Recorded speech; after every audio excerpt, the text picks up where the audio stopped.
Guys, isa sa mga beach resort dito sa Dibot, itong Clovers. Katabilan din siya ng Megaso. Halimbawa, nagpunta kayo dito, puno si Megaso. Pwede kayo mag-Clovers. O kaya kung puno si Clovers, kayo Megaso. So, magkatabi lang naman tong place nila, guys. So, ganoon din, marami din sila mga cottages, mga kubo houses. Yan. May tubig din. At makikita niyo yung mga campsite nila, mga kubo yung kanilang mga tulugan dito, guys. So hindi naman kailangan ng aircon dito pag gabi, malamig na dito. So mga kubo, guys, yung gamit nila dito. White sand din, sarap mag picnic dito, beach front. Ayan. Oo. Ito ko lang, guys, sa inyo yung paligid. Ito yung mga cottages nila dito. Tapos may shower dito, guys, oh. Ito yung kanilang shower pag banlaw kayo, pag naligo kayo sa dagat. Ayan. Shower. Ano yung bulb? Gate bulb.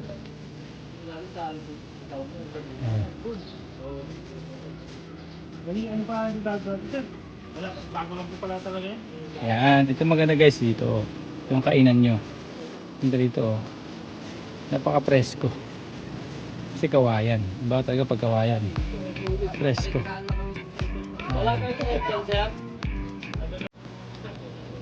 Ay, yung dalawa lang. May aircon din pala. Yung pala. Yung mga yan dati. Ayan, si Kuya. Kayo po, sir, may-ari o kayo caretaker? Caretaker, ayan. Jobel po. Jobel. May page naman po kayo, no? Apo sir, yan si Clover Bridge campsite po na page. Sa baka makikipag magpapabook. Apo, dyan po. Kasi usually yung mga nag-chat sa akin, direct ko na binibigay. Mag-chat na sila sa page kasi mayroon makapag-communicate. Mga direct. Para may... O, diretso na. O, diretso na. Pagka may mga pagbabago, tsaka kung may available, gano'n. Yan.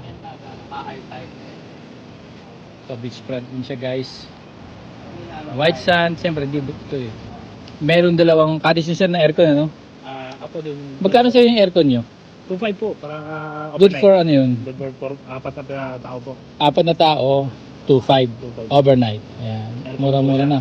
Air condition. May aircon ito sir, kaya lang hindi pa po gawa ngayon. Ano? Ay, itong mga kubo to, plano nyo gawing aircon din. Ito lang isa. Pero itong mga kubo nyo, sir, natutulugan ba? Hindi. Tulugan po. Magkano naman pagka ganyan? So, ngayon po 1.5 overnight. 1.5 sa overnight. Pag hindi aircon. Ayan. Tapos kung may dalang tent, sabi iba din, may mga nagmamotorcamp, ganyan. Pag may May sarili sa tent. sir, pag may kumuha po ng kubo, tapos may tent po, ay additional 300 po per tent. 300 na yung tent. Ayan. So, pwede kayo magdala ng tent. Iba kasi gusto nila ma-experience yung, yung campsite, yung naka-tent. Yan lang, guys. So, dito lang yan sa Clovers Beach Campsite.